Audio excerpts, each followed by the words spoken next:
कुरुक्षेत्र बार चुनाव का काउंटडाउन शुरू हो चुका है। वकीलों के लगातार मिल रहे अपार जन समर्थन ने कृष्ण कुमार गुप्ता को न केवल मजबूत बना दिया है, बल्कि गुप्ता विरोधियों पर बढ़त बनाते नजर आ रहे हैं। चुनाव प्रचार के अंतिम दिन गुप्ता पैनल के उम्मीदवार और समर्थकों ने प्रत्येक मतदाता वकील तक पहुंचने का प्रयास किया। गुप्ता की सीनियर और जूनियर टीमें दिन भर प्रचार में जुटी रहीं। पत्रकारों से बातचीत में एडवोकेट के गुप्ता ने दावा किया है कि वकीलों के आशीर्वाद, समर्थन और सहयोग से वे चुनाव में भारी मार्जिन से जीत दर्ज करेंगे।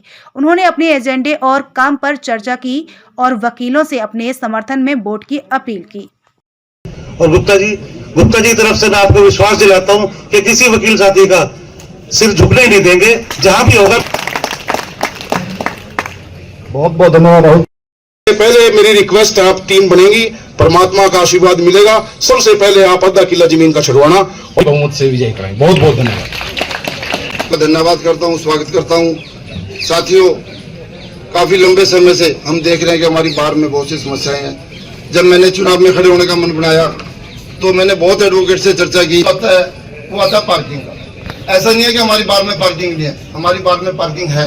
हमारे यहाँ पे 300-400 वकील होते थे, 500 वकील होते थे। अब हमारी जो तादाद है, अप्रोक्स 1500 वकीलों के लिए पार्किंग बहुत छोटी पड़ती है।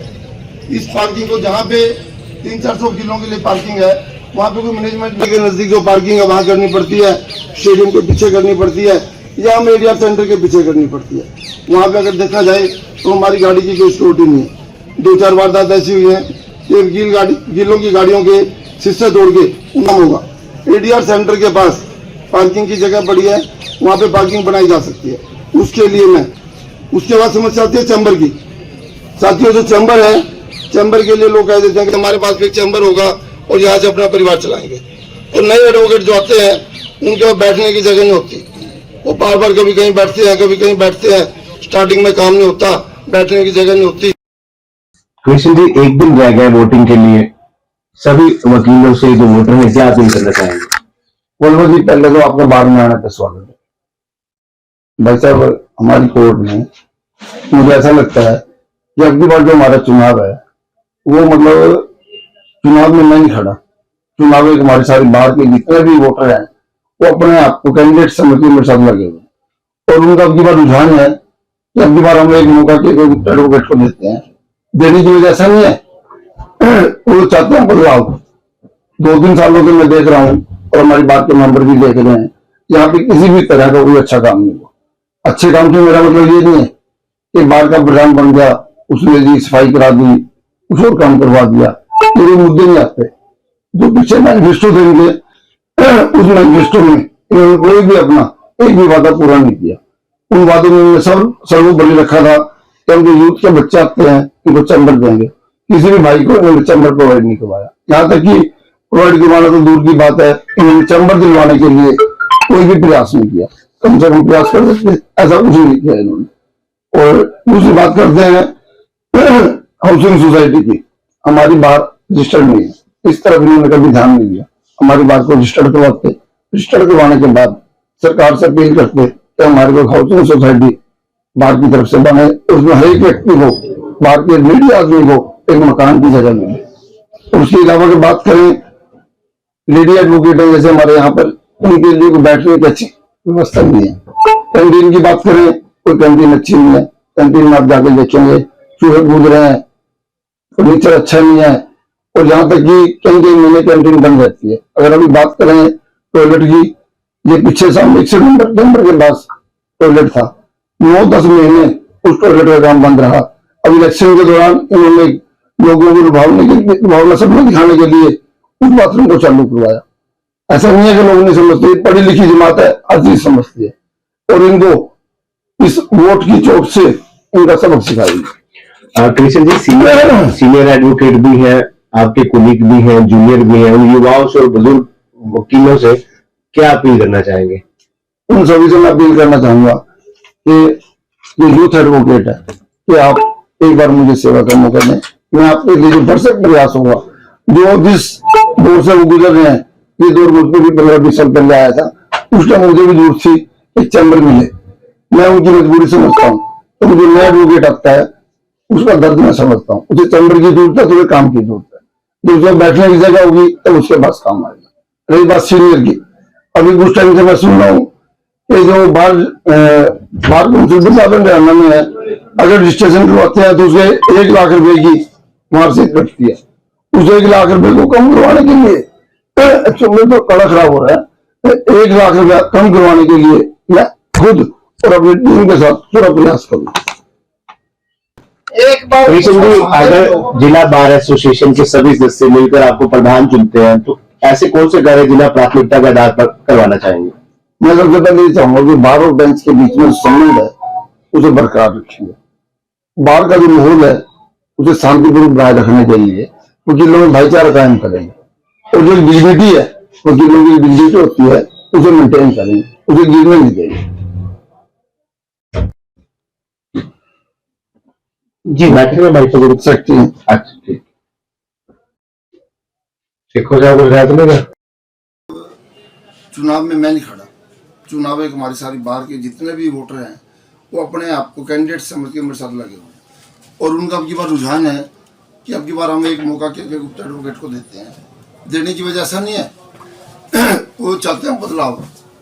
2-3 सालों से मैं देख रहा हूँ और हमारी बार के मेंबर भी देख रहे हैं, यहाँ पे किसी भी तरह का कोई अच्छा काम नहीं हुआ। अच्छे काम से मेरा मतलब ये नहीं है कि बार का प्रधान बन गया, उसने जी सफाई करा दी, कुछ और काम करवा दिया, ये कोई मुद्दे नहीं आते।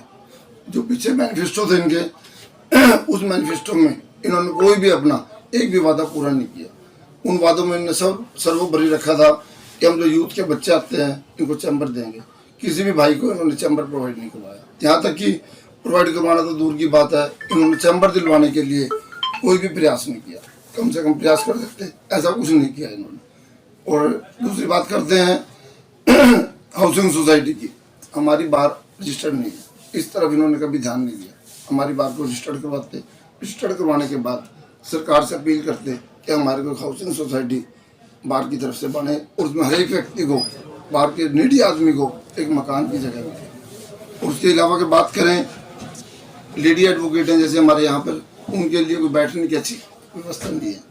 कैंटीन की बात करें, कोई कैंटीन अच्छी नहीं है। कैंटीन में आप जाके देखेंगे चूहे कूद रहे हैं, फर्नीचर अच्छा नहीं है, और यहाँ तक कि कहीं कहीं महीने कैंटीन बंद रहती है। अगर अभी बात करें टॉयलेट की, ये पीछे सामने 61 नंबर चैम्बर के पास टॉयलेट था, 9-10 महीने उस टॉयलेट का काम बंद रहा। अब इलेक्शन के दौरान इन्होंने लोगों को लुभावना सपना दिखाने के लिए उस बाथरूम को चालू करवाया। ऐसा नहीं है कि लोग नहीं समझते, ये पढ़ी लिखी जमात है, हर चीज़ समझती है, और इनको इस वोट की चोट से इनका सबक सिखाएंगे। कृष्ण जी, सीनियर एडवोकेट भी हैं, आपके कुलीग भी हैं, जूनियर भी हैं, उन युवाओं से और बुजुर्ग वकीलों से क्या अपील करना चाहेंगे? उन सभी से मैं अपील करना चाहूँगा कि जो यूथ एडवोकेट है कि आप एक बार मुझे सेवा का मौका दें। मैं आपके लिए जो भरसक प्रयास होगा, जो जिस दौर से वो गुजर रहे हैं, ये दौर मुझ पर भी 15-20 साल पहले आया था। उस टाइम मुझे भी जरूरत थी कि एक चैम्बर मिले। मैं उनकी मजबूरी समझता हूँ, क्योंकि जो नया एडवोकेट आता है उसका दर्द मैं समझता हूँ। उसे चैम्बर की जरूरत है, थोड़े काम की जरूरत है। जब उसके बैठने की जगह होगी तब उसके पास काम आएगा। रही बात सीनियर की, अभी कुछ टाइम से मैं सुन रहा हूँ कि जो बार काउंसिल पंजाब हरियाणा में है, अगर रजिस्ट्रेशन करवाते हैं तो उसके 1 लाख रुपए की मार्कशीट कटती है। उस 1 लाख रुपए को कम करवाने के लिए मेरा तो कड़ा खराब हो रहा है। 1 लाख रुपया कम करवाने के लिए मैं खुद और अपनी टीम के साथ पूरा प्रयास करूँगा। बोलो, प्रधान चुनते हैं तो कौन से कार्य जिला प्राथमिकता के आधार पर करवाना चाहेंगे? मैं सबसे पहले ये चाहूँगा कि बार और बेंच के बीच में जो संबंध है उसे बरकरार रखेंगे। बार का जो माहौल है उसे शांतिपूर्वक बनाए रखने के लिए वकीलों में भाईचारा कायम करेंगे, और जो डिग्निटी है, वकीलों की डिग्निटी होती है, उसे मेंटेन करेंगे, उसे गिरने नहीं देंगे। जी कृष्ण जी, पूरे पैनल की बात करें, पूरे पैनल के सभी उम्मीदवारों की ओर से अपील करें तो क्या अपील करेंगे? मैं तो अपने बार के सभी रिस्पेक्टेड मेंबर से हाथ जोड़कर यही प्रार्थना करूंगा कि आप हमें भारी बहुमत से जिताएं, और मेरे साथ साथ मेरे पैनल में उप प्रधान अंकित गौतम जी, सेक्रेटरी के लिए रविंद्र सागवान जी जो मेरे साथ बैठे हैं, छोटे भाई हैं, और जॉइंट सेक्रेटरी के लिए तुषार सैनी जी को वोट देकर हमें एक बार सेवा करने का मौका